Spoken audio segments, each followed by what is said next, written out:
নমস্কার বন্ধুরা, কেমন আছো সবাই? আশা করি তোমরা সবাই খুব ভালো আছো। আজ এই ভিডিওতে বলবো যে ইউপিএসসি প্রিলিমসের ক্ষেত্রে আর মাত্র 4টি মাস বাকি আছে। কারণ ইউপিএসসি প্রিলিমস হবে তোমার মে 25 ইয়া 26 যে সানডে আসছে সেইটাতে প্রিলিমস হবে। আর তার জন্য ফর্ম ফিল আপ চালু হবে জানুয়ারি 22 থেকে। এটা হচ্ছে ইউপিএসসি 2025-এর ক্যালেন্ডার অনুযায়ী পাওয়া তথ্য। ঠিক আছে, আর 4টি মাসের মতো বাকি আছে। আর এই টাইমটা হচ্ছে তোমার মেন ইম্পর্টেন্ট টাইম। কারণ ইউপিএসসি প্রিলিমস হচ্ছে, যদি ইউপিএসসি প্রিলিমসকে বলা হয় আয়রন গেট অফ ইউপিএসসি। তার কারণ হচ্ছে 7 লাখ ছেলে অ্যাপিয়ার হয় প্রতি বছর, 7 লাখ অ্যাসপিরেন্ট অ্যাপিয়ার হয়, কিন্তু পাস করে 14,000 সামথিং। 14কে পাস করে, মানে তুমি ভাবো এইখানেতে ওই যেটা হচ্ছে রিজেকশানের রেশিওটা কতটা। এই 14কেই শুধুমাত্র পারে মেন্স এক্সামের জন্য মানে বসতে।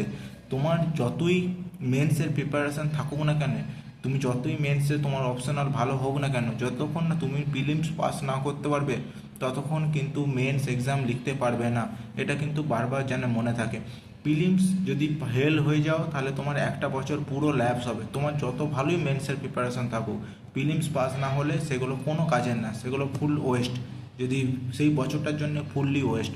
সেই জন্য আমি বলবো তোমরা এখন থেকে নিজেকে ফোকাস করো এবারে প্রিলিমসের জন্য। এই প্রিলিমস 2025-এ তোমার স্ট্র্যাটেজি কী হতে পারে এই 4 মাসেতে, সেই নিয়েই আজকের এই ভিডিওটা।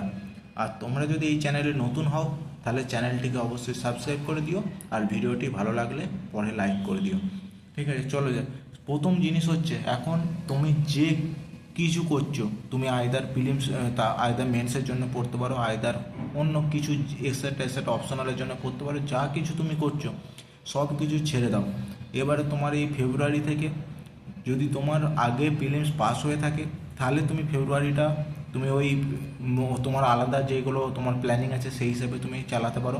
কিন্তু তুমি যদি আর কোনো দিন যদি প্রিলিমস পাস না করে থাকো তাহলে কিন্তু এই ফেব্রুয়ারি থেকে ডেডিকেটেডলি প্রিলিমসের জন্য পড়া চালু করো।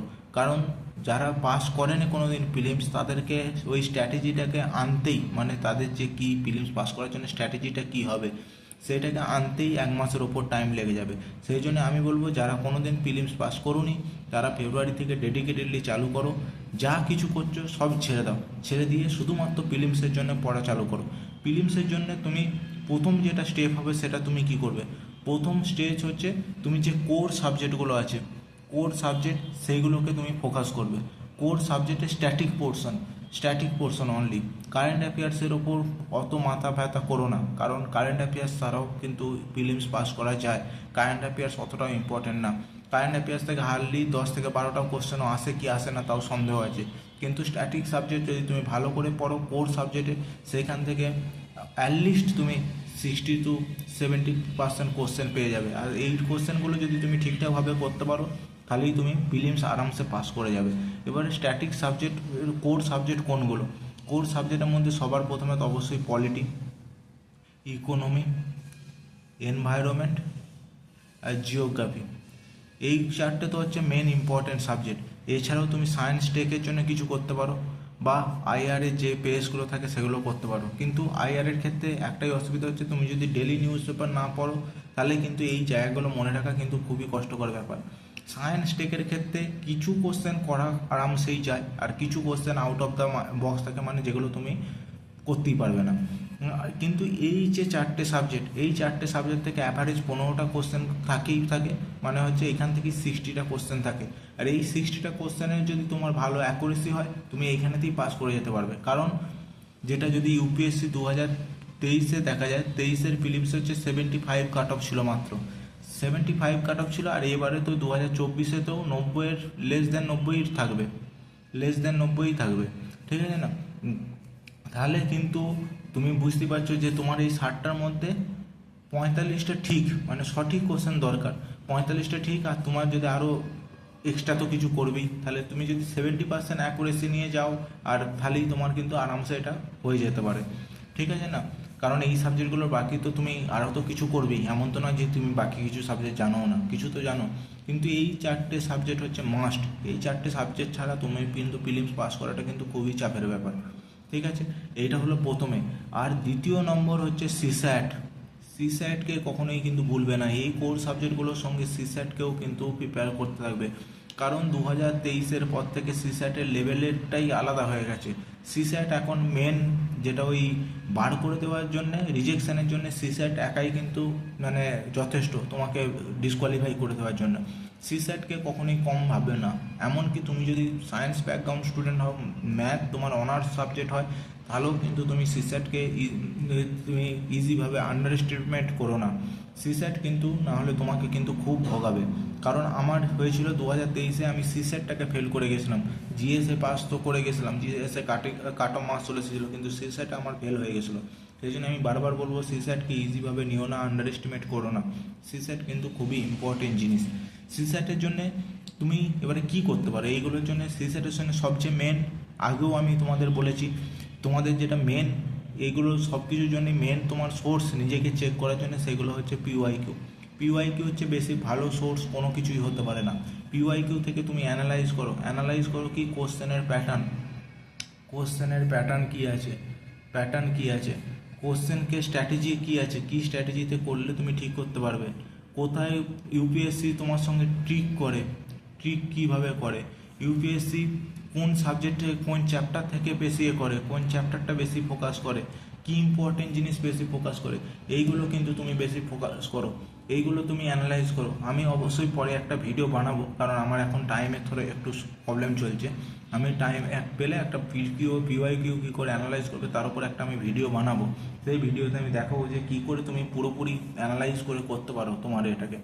সেইগুলোকে তুমি চেষ্টা করো এখন থেকে যে কী করে করতে পারবে, সেগুলোকে একটা পিওয়াইকিউ অ্যানালাইজ শুরু করো। কিন্তু এটা কিন্তু খুবই ইম্পর্টেন্ট জিনিস। পিওয়াইকিউ অ্যানালাইজ করা ছাড়া, পিওয়াইকিউ প্র্যাকটিস করা ছাড়া কিন্তু প্রিলিমস পাস করা কিন্তু খুবই মুশকিলের ব্যাপার। এটা বারবার বলছি। এইগুলো তো তুমি করে নিলে, এইগুলোকে করার সঙ্গে সঙ্গে বেশি কিন্তু কারেন্ট অ্যাফেয়ার্স নিয়ে মানবে না, কারেন্ট অ্যাফেয়ার্স নিয়ে বেশি মাথো না। যদি তুমি প্রিপারেশান মানে অটোমেটিক নিচ্ছিলে এতদিন ধরে, তুমি তাহলে কারেন্ট অ্যাফেয়ার্স তোমার একটু জানাশোনা আছে, তাহলে তুমি করো। কিন্তু তোমার যদি কারেন্ট অ্যাফেয়ার্স সম্বন্ধে কোনো আইডিয়া না থাকে, তাহলে কারেন্ট অ্যাফেয়ার্স নিয়ে কিন্তু বেশি টেনশন নিও না। কারেন্ট অ্যাফেয়ার্সের আগে এই যে স্ট্যাটিক সাবজেক্টের ওপর জোর দেওয়া উচিত। স্ট্যাটিক সাবজেক্ট যদি ভালো থাকে, তোমার স্ট্রং থাকে, তাহলে তুমি প্রিলিমস আরামসে পাস করতে পারবে।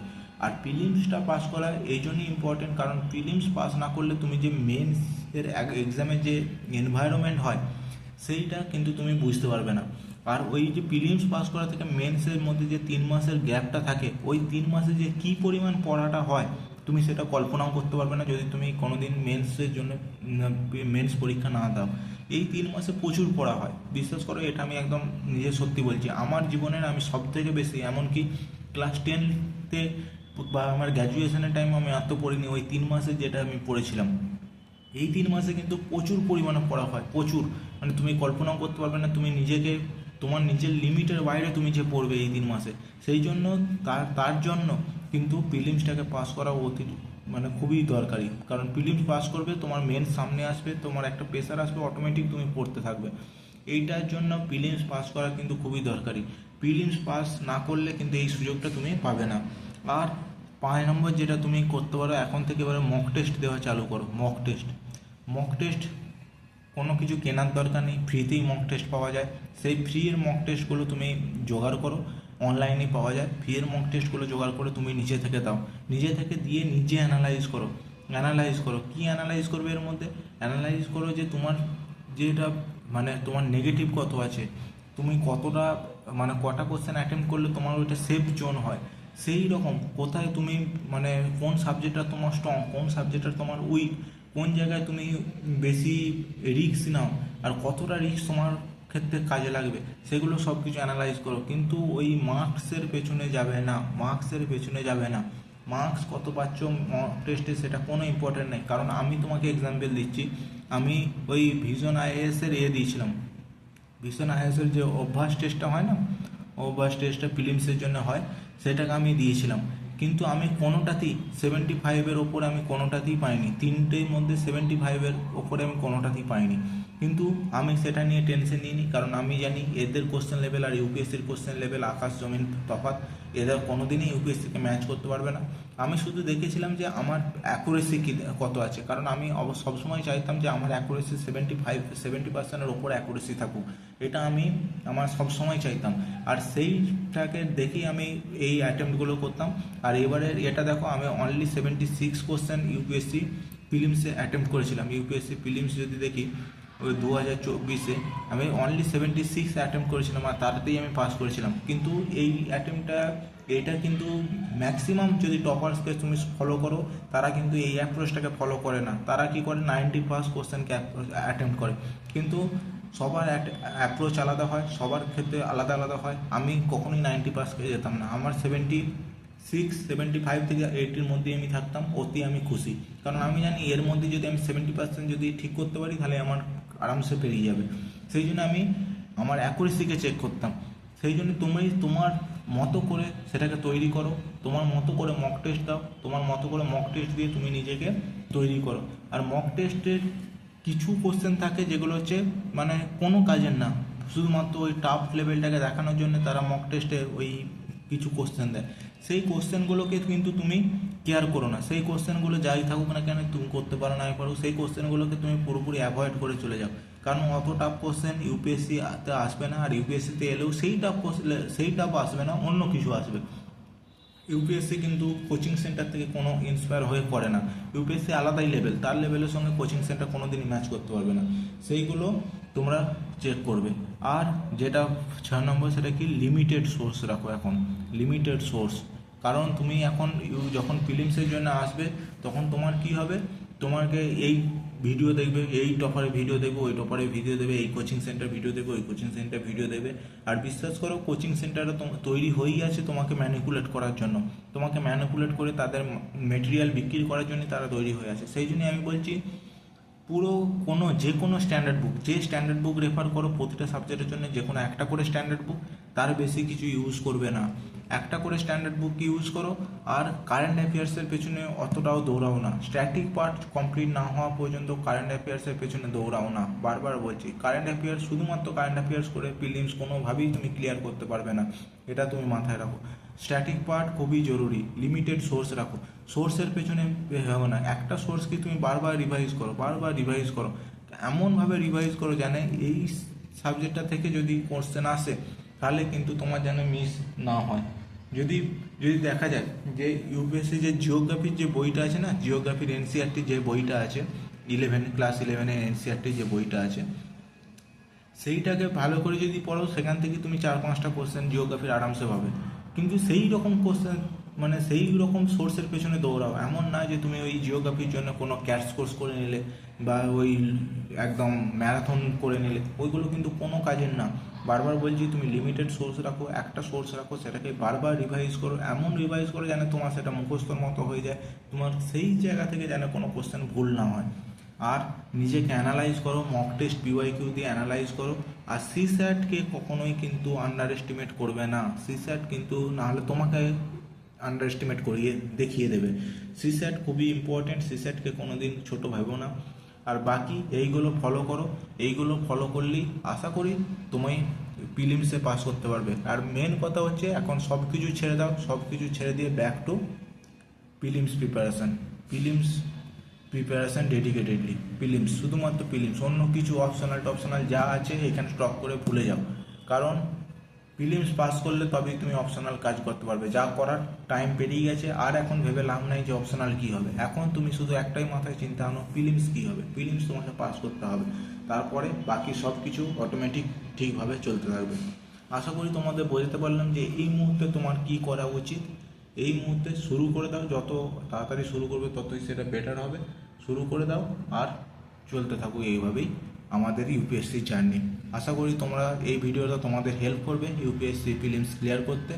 যদি ভিডিওটি ভালো লেগে থাকে, তাহলে ভিডিওটি লাইক আর চ্যানেলটাকে অবশ্যই সাবস্ক্রাইব করে দিও। Thank you, bye by.